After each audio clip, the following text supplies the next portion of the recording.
แล้วเลยว่า ไปหมดทานเนาะ กินงานว่าเสร็จแล้วผู้เราเคยมาซอยแม่ผู้สาเราให้เพิ่นมา บ่ได้เลยเนาะไปเห็นแล้วก่อนเราสิลงไทยเนาะตั้งใจได้ สบายดีเด้อสบายดี สิไปได้ใดก่อนนี่ ข่อยได้สิไปส่งแล้ว โอ้ สิขึ้นรถมุกดาหารแล้วก็ไปลงหนองบัวลำพูแล้วเพิ่นสิรับ เพิ่นสิ งาน ไปส่ง อยู่ไส ส่งพันบอลเด้อ ไปส่งอยู่ฝั่งไทยเลยเจ้าก็โรงแรม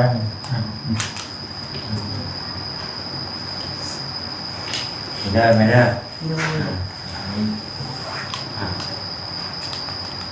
มันเปอร์เซ็นต์แก่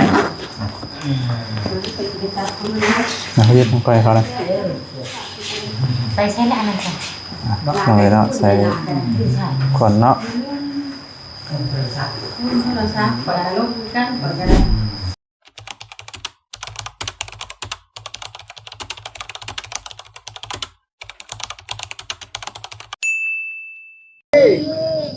พี่น้องเลยเนาะทักทายสบายดีเด้อเนาะสบายดีพ่อแม่พี่น้อง FC เบอร์สู่คนพี่น้องเลยว่าสิอยู่ในและก็ต่างประเทศพี่น้องเลยเนาะ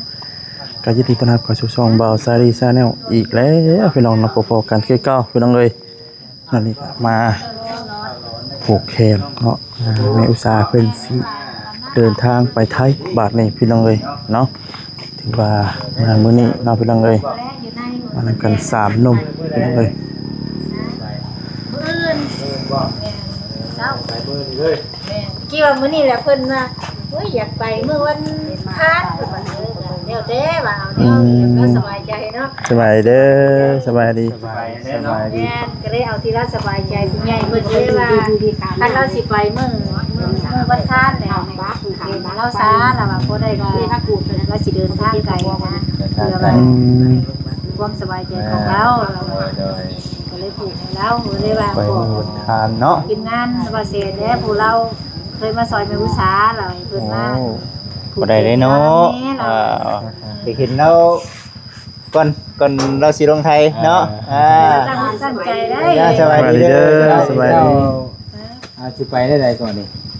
ข่อยได้สิไปส่งแล้ว โอ้ สิขึ้นรถมุกดาหารแล้วก็ไปลงหนองบัวลำพูแล้วเพิ่นสิรับ เพิ่นสิ งาน ไปส่ง อยู่ไส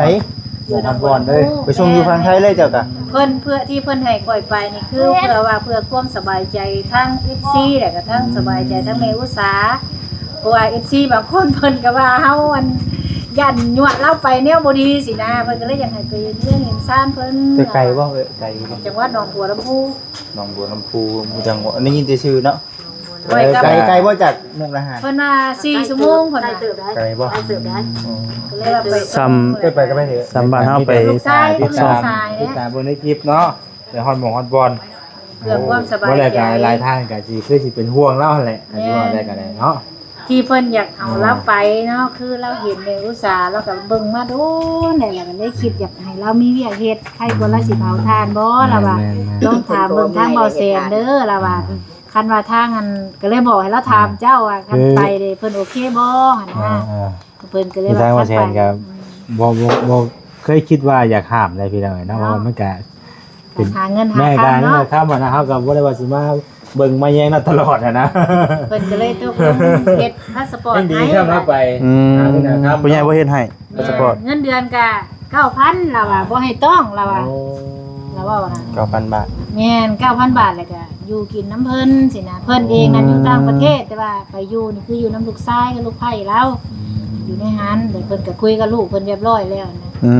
คันว่าเราอยู่บ่ได้ก็มาแล้ว ถึง ว่า บ้านบ่ คิดบ้านก็แค่สิแล้วว่าเฮือนซ่านเพิ่นก็บ่ได้ใหญ่ดอกเพียงแต่ว่าโซนบ้านอะไรจังว่าเอาเราไปอยู่แล้วก็ให้เงินเดือนกินสินะคันอยู่ได้ก็อยู่แล้วคันอยู่บ่ได้ก็บ่ ไปเบิ่งเนาะ แม่ไปเบิ่งเฮาก็ตักเว้าตามเพิ่นเว้าเนาะเฮาก็บ่เห็นเพิ่นก็เลยว่าข่อยก็บ่ได้ว่ารับด้วยดอกก็สิบ่กินบ่อยู่แล้วว่า เราเฮ็ดตัวได้เงิน เพื่อมาความสบายใจทั้งนั้นทั้งนี้เลยอยากให้สบุญนี้ไปน้ำเล้าล่ะว่าเรานั่นเลยเพิ่นน่ะสิเป็นผู้จ่ายค่ารถค่าล้างให้เองสินะ น้องเดินทางเนาะ แม่นเพิ่นก็เลยว่าคันว่าเพิ่นให้เฮาแนวนั้นเฮาก็ถามเบิ่งตัวเราเองคันเราไปก็เฮาก็ไปเนาะ ถือว่าขออนุญาตนำหายากได้แบบเฒ่าแก่แบบ อันน่ะไปรับไปชมแบบนี้นะสมมุตินะอันนี้คือเว้าในเรื่องหายากหายากจะมีแบบ ก็ นี้ แต่ง ใจเขาคลาให้เนาะ หากระเห็นดีได้ ลายเฮากับมีไปกับคือว่าไหน บอกว่าเสร็จตัวเฮาเอง ไปเองเนาะ ว่าเฮาไปเฮ็ดเวียกนี่บ่มีแบบนั้นน่ะ เคยไปอยู่ สุราไปเอง ไปเอง คอยว่า ก็บ่ฮู้ เราโชคดีได้คอยว่าทุกสิ่งทุกอย่างขึ้นอยู่กับตัวเฮากับตัวเจ้าเองเด้อว่าเพราะว่าคอยว่าเพิ่นนี่ดีบ่เฮาก็คิดว่าเพิ่นดีอยู่เนาะทุกสิ่งทุกอย่างเพิ่นเฮ็ดให้นะ แม่นอยู่อยู่ที่ว่าเฮาสิอยู่ได้บ่เท่านั้นแหละแล้วก็ว่าเฮ็ดหยังไป ไปแรกมันก็สิ สบาย สวัสดีได้ไหมเด้อ นี่เอาเลย โอเคอยู่แต่ โอ้งามเป็นพิเศษเนาะมื้อนี้เนาะแต่งตัวงามเป็นพิเศษมื้อนี้ ไปเอ้ยโอเคโอเค โอเคเนาะไปขึ้นมาเบิ่งขึ้นงามก่อนบาดนี้พี่น้องเลย เบิ่งบาดใดก็งามมานั่นบักก็นั่นบ่มาบ่ กินได้ป่ะนี่ บักช่างเนาะเรียกบักช่าง มันบักช่างเด้นี่บักยังบักเบติญาณอันนี้ล่ะว่า ลำนี้บ่ ดำนี่นั่นแหละพี่น้องนะเอาเบิ่งไปพี่น้อง ไปงานเอาคลิปลงหน่อยสิเข้ามาแล้วเข้าแบบบ้างแล้ว ป่าพี่น้องเลยเนาะโอ้ อ๋อจะพวกมันจะบ่เฮาเอาเว้ย เจ็บบ่เป็นเจ็บเนาะ โอเค อืม เดี๋ยวออกไปจะได้สิมาใหม่ นี่สิมาอยู่บ่ ไปเอาคลิปลงนี่สิเข้ามาเขาว่าสิเรียนเป็นน้ำให้นะ มันเป็นนี่ โดนน้ำบาดาลบ่ เอาออกยากเลยสิเปลี่ยนโทรให้ โอ้ ใส่โทรว่าสายพักนะเวลาบอกว่าช่วงเร่งคุณแล้วสิมา ช่วงนี้ยังเฮ็ดให้หน้ายักเนาะ ตอนนั้นคือ เรา หิ้ง เรา ว่า ไป ตอนนั้น เจาะน้ำอยู่บ้านดงมักยาง โอ้ ว่าสิให้เขามาแป้งให้มื้อนี้แล้ว มันดีแต่บิดดูดีแต่ตอนนั้นเนาะที่ว่าลูกแปลง เทื่อก็ ว่าโตมาเพราะว่ามีแต่ สายมัน ขึ้ นะ ตลอด สายมันฮุบสายมันฮุบ คอยว่า เป็นน้ำสาย เขาว่าบางที่อาจสิสายเตะก็มีเนาะ สายย้อน เพราะว่ามัน โยก สาย เนาะ ยาง มันถึงที่ ขึ้นดึงลงเนาะ ดึงแล้วดึงอีกดึงแล้วเป็นห้ายกไปเลยดึงจัง ก เล ระ ย โดน นะ เติมเลยเด้ ของตัวเองดึงของทอของสายไฟของไหนดูเสือ ป้า นั่น ป้า ได้ลำพวกเขากินน้ำกันเด้อจังไปเด้อเอ๊ะ เดี๋ยว ไปจังไดเด้อแม่ น้ำอีก ถึงบ้านนี่ก็เอาไม่ได้ โอ้ให้สุขกินฮอดเฮือนบ่ โอ้ยที่ห่อให้แล้วแต่ว่ามีเต่าเองเนาะแม่กะไปนี่แหละคือวางเลยเลยอันนั้นนี่แหละ นอกจากแล้วก็นุ่มของเจ้า เป็นขนาด เก่งกว่านั้นจะได้แล้วว่าเข้าแล้วก็นั่ง เอ้า โอ้ย เอามาแต่จะตุ้ม ให้การขวัญ เข้านะถ้ากินอะไรก็มาได้เข้า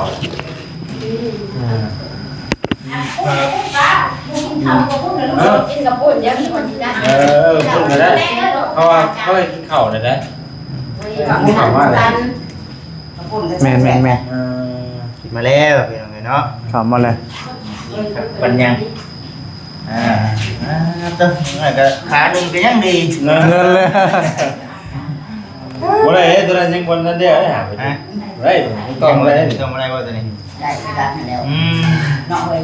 ต้องได้แล้วเพิ่นว่าบ่ต้องได้ได้ ขาหนึ่งก็ยังดี ขายังกินนะ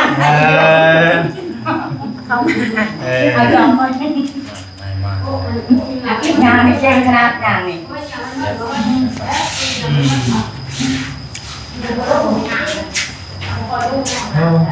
หนึ่งเข้าไว้กินไปนี่ไว้เชื่อกินไปนี่ ลูกชายกลับไปน้ำบ่อยู่เพื่อนบ่ คิดบอกคิดว่าแม่บ่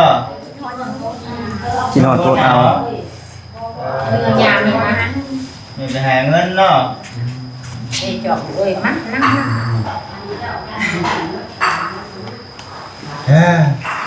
เอานั่งคุยก่อนเนาะยัง วั มัน น นั้น ได้ แก่แล้วก่อน เดี๋ยวก่อน สรุปมือ โดย มือนี่เดินทางมือนี่เนาะมือนี่เดินทางพี่น้องเลย เนาะ ต้องพุ่งต้นพุ่ง บุญญา เราไปยังไปผูกแขนกันก็ได้ เห็นก่อน ผูกแขนกัน ใน ก็ ที่ ได้ ว่าหมู่บ้าน งานสิไปน่ะ งานบ้าน งานบ้าน คือเพื่อนแม่เองนี่แบบนี้แหละ อืม เงินมันใหญ่คนแบบนี้แต่ใหญ่หน่อยก็แล้วแต่ นี่เต้ แล้วแต่เฮ็ดได้อยู่บ่เป็นหยัง ผ้ามีดไม่ได้เอาไปแล้วว่า บ่ได้ไปผ่านประเทศแล้ว ก็สิว่าฉันมาสิเนี่ยคือย่านว่า คือเขาบอกเนี่ยไปเฮ็ดเวียกเฮ็ดงานอย่าเล่นติดเล่นมือเด้อ โอ้ยเป็นอย่างลูก ก็เลยว่ามีบ่ไป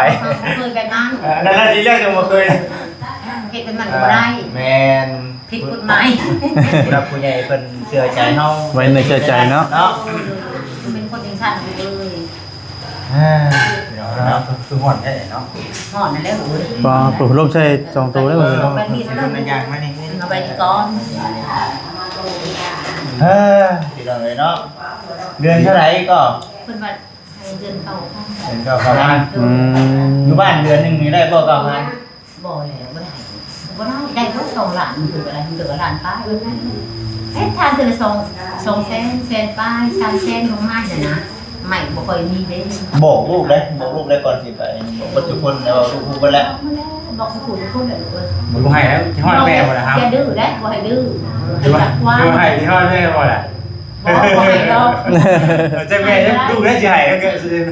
ลูกเนี่ยแม่นี่ บ่บ่เป็นหยัง แม่บ่ให้ บ่ บ่ ให้เฮ็ดหยังบ่ให้แล้ว บ่ให้ เอ บ่ อมันสิว่าไป ไป หา แล้วมัน เนาะ ก็จำเป็นเนาะครับบ่มีบ่ล่ะครับก็ต้องไปหา ไปหามีเพื่อนอยู่แล้วนะคนเราเป็นยังไง เดี๋ยวก็ถามๆนี้เด้อ เอ เด้อ โอ้ยกูบ่เข้าใจได้ เลยลาย ไปหา เรื่ เงินหา อง ทอง เรื่องซานมันก็มีส่วนหนึงเนาะมีเงินมีซาน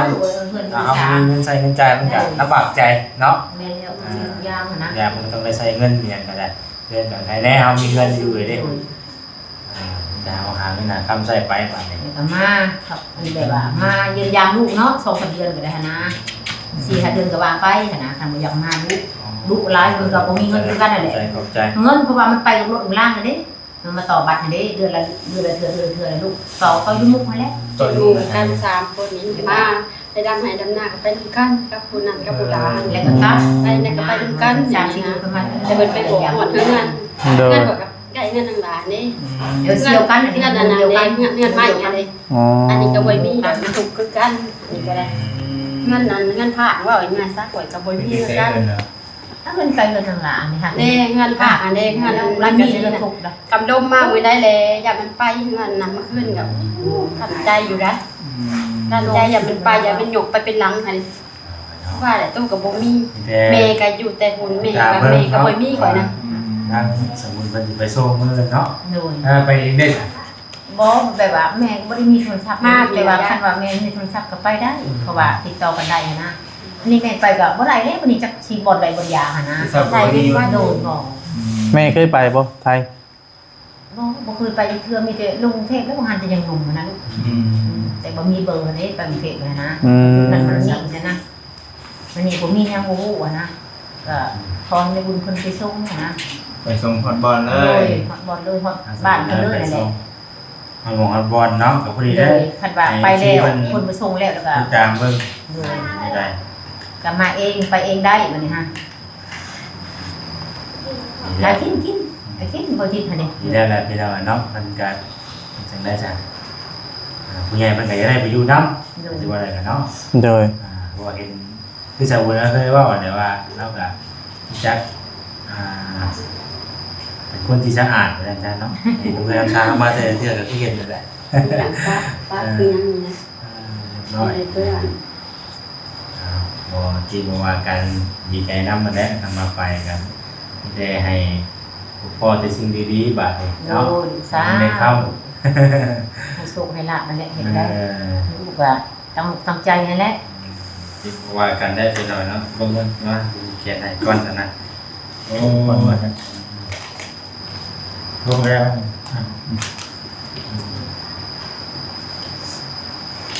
ได้ไหมได้ ดู มาเปอร์เซ็นต์ให้แก นะยืดลงไปเขาเลย ไปใช้แล้วนั่นค่ะ ลงเลยเนาะใส่ขนเนาะ เราซักก่อนลูกกันก่อนก็ได้ ลงรถในบ่มีโทรศัพท์ เราซักมาจับอะไรไหมนั่งยืน โอ้เนาะเด้อไม่อุตส่าห์ได้หวังโอเคได้โคมไข่ชูนี่เนาะมีแห้งหาเงินหาทำกันไอ้พวกพ่อแต่เนี้ยดีๆบาดนี้เนาะ มา มันจะได้เนาะ หลายอยู่ดอกหลาย พ่อจะสิ่งดีๆเนาะ เสียวเลยเด้อ หลายเงินหลายคำได้หลายเนาะ ปั้นเสียวใส่นี่ไปทำงานของมือไว้ของมือ มันก็มาซื้อเขา อันนี้ทำได้หลายกันอย่าลืมเด้ออย่าลืมลูกลืมเต้าได้เด้อดีตัวเองได้เนาะไม่ใช่ครับเด้ออันนี้กันอย่าลืมลูกลืมเต้าได้อยู่เนาะไปหายเงินหายคำได้ก็เลย ว่าฉัน ไม่ใช่น้ำเด้อ ว่าฉันเราไม่ชาเราคอดยังไม่ได้ให้เด้อเนาะ เอาเนาะ ไปเข้าลังวังหันเนาะปัจจุบันนี้เข้ามาเบิ่งมาแย่งกันลูกเนาะ ทางไปทางไหนมาไหนกัน จ้าทุก ปลอดภัยเด้อเนาะไอ้ห้อนในถึงหม่องถึงบอนเนาะพ่อจะสิ่งดี ไปเลยนะไป ไป เลยลืม ทาง เงินอย่าลืม ไทยเนาะ นี่เนาะดูได้มึงดูเนาะ ขอให้เจ้านายเพลง ๆ ไม่ได้ไปใส่มาใส่ก็ได้ เป็นว่าเขาคิด นั่นแหละขอให้เงินนำเงินเดือน โดย เพิ่มขึ้น เพิ่ม เนาะ เป็นว่าแม่เป็นว่าแม่ บอกว่าช้านั่นเองที่ตะแกมันเบิ่งอยู่ได้ใช่เนาะ แต่ที่ได้เงินหลาย จาก9,000กับเป็นหมื่นช้าบ่ขึ้นแน่นอนแต่ว่ามันต้องเบิ่งการเฮ็ดเวียก เวียกเบิ่งเวียกงานนี่แหละ ได้ดีแห้งกันแล้ว กินทุกอย่างนะกินได้ เลย กินแจก มาวันนี้นะ น่าเด็กไก่ แจกอันนี้ไก่นะกิน เนี่ยเนาะนี่แหละทำก็คือกันแล้วเนาะเบิ่งดูบ่ได้สิเป็นคนหนึงครับแม่เบิ่งดู ดูเพื่อนมาช้า เพื่อนเด้อมา อันนี้ผูกเอาในอันนี้น้ำผูก มาดีแห้งแง่ไว้ เพื่อนเย็นๆขึ้น แง่ไว้แล้วก็ช่วยกันเฮ็ดเวียกเฮ็ดงานได้เลยมีแห้งงามเด้อ ทอนแม่ก็ผู้เอา จังมั่ง จังมั่งเนาะ อะไรกินนี่ เยอะเลยไว้ครับ จิมมี่จะมั่มเนาะ จังมั่งอะไรนี่ ของแม่เด้ออย่าคิดดื้อเด้อ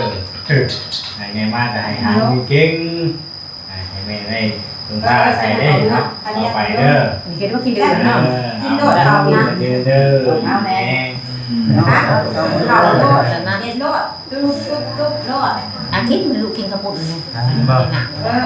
มากินอยู่ดีมีแห้งกันเอาคุณได้พักก่อนเฮา กินข้าวแล้วนะอันนี้ออกมาจากน้อยเนาะอยากมากินจะน้อยเด้อ กินกันเลย เจียวจูไปเลยมาเพื่อน แค่พูดมาแน่ว่าสิ เจ้ากินได้เหรอ กิน เดี๋ แล้ ยว วใช่เลยเดี๋ยว เจียวลุงก็ได้ เออทางนี้ก็แค่พูดไป ตอนนี้ 1 2 3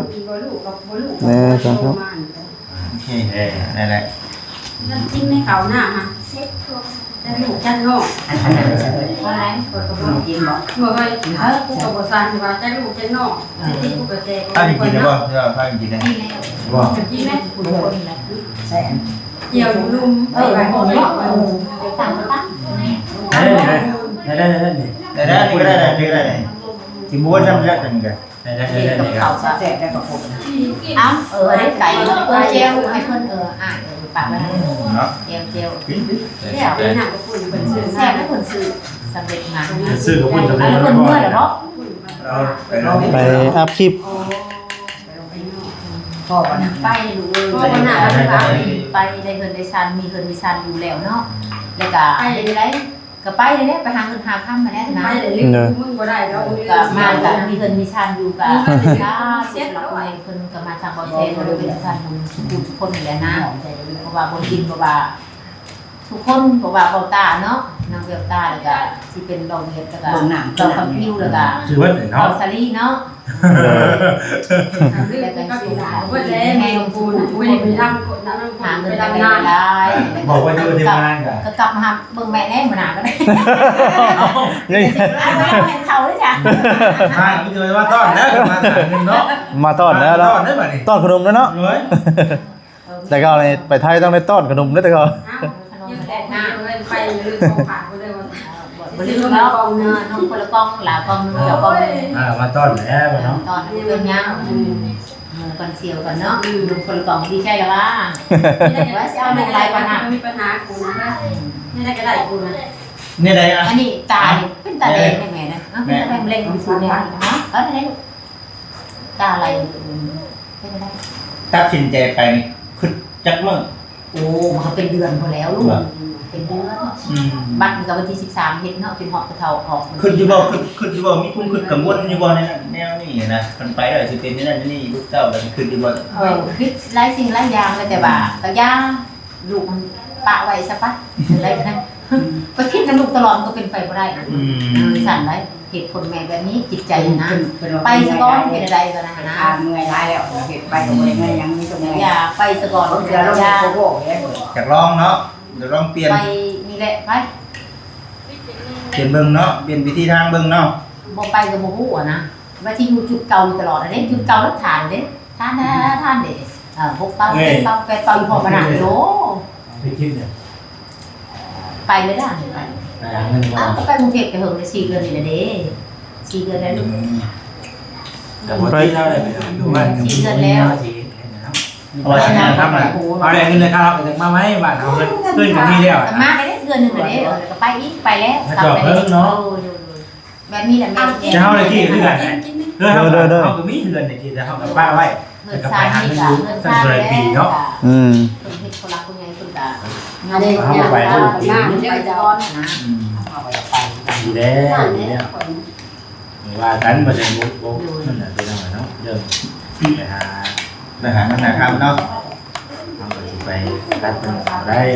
ตอนนี้กับแล้วเขาไปหาบริเวณเขาไปที่หามาให้เนาะ แม่นคิดทุกสิ่งทุกอย่าง กะว่าประมาณไป จักและคันว่าสมมุติว่าอยู่ได้เนาะในใจนะแบบว่าบ่อยากมาได้2แบบช่วงเดือน3เดือนบ่5เดือนหรือว่าประมาณนี้นะมาเยี่ยมยาม แบบว่าบ่ขออนุญาตนำอยู่เพื่อนเพิ่นน่ะมีบ่ขออนุญาตนำมีน่ะถ้าแกมันจะคนมีจะได้จะคน มี2เนาะ สองบ่ แบบว่าลูกไผ่เพิ่นนะกับลูกชายเพิ่นแล้วก็มีเด็กน้อย2คนแต่สินับแบบหากเกิดก็นับเป็น3อ่ะนะประมาณนั้นเป็น3คน 3 คน เป็น5เป็น5 มีว่าอันใดเฮาเฮ็ดได้เฮาเฮ็ดไปเนาะงานบ้านเนี่ยเนาะ คือเพื่อนเขาเองนั่นแหละเฮ็ดทุกสิ่งทุกอย่างนั่นแหละแต่ว่าตามว่ารีดค้าเนาะแม่ก็บ่ได้มีแนวรีดเด้เพราะนั้นตาม แล้วก็ค่อยใหม่เชื่อเพิ่นได้ และก็เพิ่นก็รีดเด้ก็รีดเพิ่นนั่นแหละก็เบิ่งกันแล้วปัดบ่ได้ แล้วค่อยใหม่เชื่อเจ้านายเด้ บ่ได้แล้วต้องเพิ่นต้อ ระวังเด้อ สอนก่อนเนาะคุยว่าเฒ่าแล้วว่านั้นเฮาบ่เคยอยู่ว่าบ้านมันเป็นจังได๋เคยอยู่หลายบ้านอยู่กรุงเทพบ่แม่นเป็น10ไปเลยปะเป็น10ได้มี10บาทแต่นั้นตั้งหน้าค่ะนะแต่ว่าจุดนี้ หลายคนบ่มา เป็น เช้า จังได๋ฮะ มันเช้านี่หลายคนบ่ โอ้โทษแต่เพิ่นนี่แหละ ตัวได้บุญนะอืม เราเถียงมันนี่นะเป็นคนเล่นนะเราเถียงนั่นแหละตัวนี้แหละดูเวลา ก็ FC เพิ่นก็ ให้บัวเลย เป็ เนาะ นห่วงอยู่พี่น้องเนาะแต่ว่าก็สิให้ห่วงแล้วบัดนี้เพราะว่านี่เขาบุญเพิ่นสิไปส่งเนาะเพราะ FC เพิ่นก็เว้าทางแล้วเพิ่นก็ขึ้นไปเนี่ย จะเป็นยังไงเนาะจะไปยังไงมายังไงประมาณนั้นคนก็ได้ คุ้มกิ้งของแต่ละคนมันก็มัน เพิ่นเป็นห่วงเด้เพิ่นเป็นห่วงเนาะ ไปคิดได้กับมันก็เป็นไว้ เป็ดสูมือเนาะ คือผู้คนสิฮับไปอยู่น้ำดีนะมันก็อยากได้ดีฮับดี แม่ แต่ว่าได้ว่ามีความคิดว่าสิคือคงไม่นั่นหรอกแต่ว่าความคิดของแต่ละคนบ่คือกันได้แบบเอาห่างกันบ่ได้ มาหาบ่ได้เนาะ ของบูเนาะสมมติเพิ่นไป วันนี้แต่ว่าได้ไปหน่วยบ่เห็นหน้าเห็นตาได้ล่ะมันก็บ่สิมีนะ อืมแม่น อะไรสิเป็นนะนั่นแหละเนาะ ไปมื้ออื่นจังมง ประมาณ10 โมงหรือ9 โมงแหละคือสมมุติเนาะแบบวันสวยนะเพิ่นออกมาอยู่นะ ธรรมดาเนาะ พอแห้งอยู่ไปเท่าใดก็ประมาณ10 โมงเลยป่ะ อืม 50 โมงเนาะ ได้บัดนี้พี่ฮอดก็บ่ได้เห็นหน้าแล้วบัดเนาะ มื้อหน้ามื้อในพุ่น เพิ่น แห หน้า ละ เบิ่งหน้าเนี่ยเพิ่นสิมาเฮ็ดให้บ่ เพิ่นว่าสิมาเฮ็ดให้ถูกมื้อหน้ามื้อในถ้ามันอยู่หมู่บ้านนี่ได้ตามหน้านี่อยู่หมู่บ้านแล้วก็เป็นตาแดงอยู่นี่บ่นี่ซื้อยามาซื้อยาไปซื้อยา ไปเฮ็ดเวียกมันเป็นอันเป็นนี่อยู่ แล้วเป็นตาแดงนี่ บ่แม่นให้พี่ฮอดลูกบ่เนาะ ฮะ บ่แม่น ให้หลายอย่างเนาะ จังเป็นอะไรเอาอะไรนั่นแล้วคิดฮอดรู้ลูกกับยาแล้วนะ อืม ไปสกอนไปทางไหนกันไปทางนี้ก่อน ยิ้มได้ไหมโหครับขออภัยได้ พอกินข้าวเนาะ ยิ้มแล้วมันหลายจังเลย เขาประมาณเนี้ยกินประมาณกินเขาได้ประมาณ วันกินข้าวจะชอบพี่น้องมันนี่เนาะเราว่าจะได้ โดย น่ะเบาคำนี่น่ะ ต้องคำนำหน้า โอ้ ค่าดำนา มาได้มาเลย ช่วงนี้ก็ เป็นยังแม่ แม่ นำหน้ากัน ช่วงนี้ยังได้ดำให้ดำนาเนาะ แม่ เราแซงกระบอกว่าดู ก็ดีใจดูถูกลูกมาดีใจ คน กัน จะว่ากันฮู้เพื่อฮู้แหละ ช่วงนี้ก็ เนี่ เนี่ย ย บ้านเป็นหยัง ยามายามหน้ากับบ่ว่ากันพี่น้องเอ้ยช่วง กันบอกว่าทุกคนอยู่ได้ทำแล้วขายนี่แล้วเนาะ ลูกไปมาแล้ว โอ้ยังบ่มามื้อแรกก็สิได้มาสิบ่รู้คุณน่ะเอ้าบ่มีรถมาค่ำมาเลย อันผู้ที่ว่าสิมาอยู่เพื่อนน่ะไอ้ พี่น้อง เสี่ยว เราเป็นโมกันเป็นเซียวกันแต่บางหันแต่ยังน้อยๆเล็กๆกว่าเดิมแต่เราจะพาไปนี่เราตัดผมมันคือผู้ชายเนี่ยนะแต่ที่เป็นเพชรเลยก็บ่ฮู้กว่านะอยู่รวมกันอยู่เพชรไทยบางหันก็ได้ เมื่อไหร่กันมาเมื่อไหร่กันผู้จักกันไม่ถึงว่าทำอะไรนะเนาะ โดยแล้วก็ผู้ใจแบบว่าเคยอยู่ด้วยกันนะ ก็ปีละ เราฮะ ไม่เสียใจกัน อายุประมาณ60หรือว่า50ปลาย50ปลายปะ50ปลายปีเนี่ย แล้วเรากับผู้หญิงอยู่ว่าเรา บ่ได้มีเพราะว่าแม่เราก็เสียแล้วพ่อเราก็เสียแล้วเอื้อยแล้วก็คนนึงเท่านั้นเอง แล้วคนบ้านไหนเหรอ บ้านนะ บ้านไหนนะ โรงเรียน แล้วก็หากินกินไปแล้ว เราหากินให้ที่บ้านใช่แล้วแล้วก็จะไปเนาะอยู่เฮ็ดนั่นก็คันบ่มีเราคนนี้ก็บ่ไปบ่ได้แม่เป็นห่วงให้ลูกเป็นห่วง ก็ได้มาเบิ่งลูกชายให้เนาะ อันนี้มาเบิ่งว่า คือผู้หญิงจะว่าไว้ใจชุดละ โดยปัด ผู้ เงิ ที่ น ว่า เงิ วาง น ใจ จะ ชุด นะ ได้แล้วจะไม่วางใจได้ โดย จะกล้าไป คันคนอื่นหรือบ่บ่เงินซันสิ6อีหยัง คือเติมเลย อ นะ ยากคือมึงมีแต่เล่าปัดกว่าเราคือเราวงนึงเขานะเบิ่งลูกเบิ่งเต่าแล้ว มาเนี่ยก็พ่อเล่าอะไรบ้างเนี่ย แล้วเราอยากเข้ากล้องได้ พวกเขาพวกแล้วมึงน่ะ อยากเข้ากล้องแล้ววันนี้มึงมักเข้ากล้อง นี่ซะ จำเป็นได้บอกต้องบอกคนไว้เด้อต้องบอกคนไว้ได้เนาะ จะเห็นได้ มันจะบ่ได้เสีย สิเป็นยังไงแบบ ว่าสิเพิ่นแต่ว่ามันก็บ่ได้เป็นหยังดอก มันก็เป็นสิทธิ ตอบเท่านั้นว่าสิเป็นยังเข้ากล้องเลยว่าแต่คนอื่นสิเห็นเด้อท่านเป็นหมู่เป็นยังหั่นนะเห็นนะแบบว่าเพิ่นเห็นหลายเหตุการณ์บางหันเด้เห็นสิเห็นเลยจักเขาสิคิดได้ว่าซั่นเอาสิคิดได้เนาะก็แล้วไปว่าสิเป็นยังไงมันก็บ่ได้เป็นหยังดอกเข้ากล้องบ่ได้เป็นหยังว่าเข้าโลดเลยว่าอันนี้ ถ้าก็ไม่เอาสิ เอามาเขาสิกินมาว่าจะดีวะ กินดูเก่ง อ่ะพี่น้องเลยเนาะสำหรับที่นี่ก็สิได้ขอจบคลิปซะก่อนผิดพลาดจังได๋ก็ขอโทษขออภัยนะพี่น้องเด้อเนาะสำหรับลำลาไปก่อนเนาะสำบายดีพี่น้องเอ้ย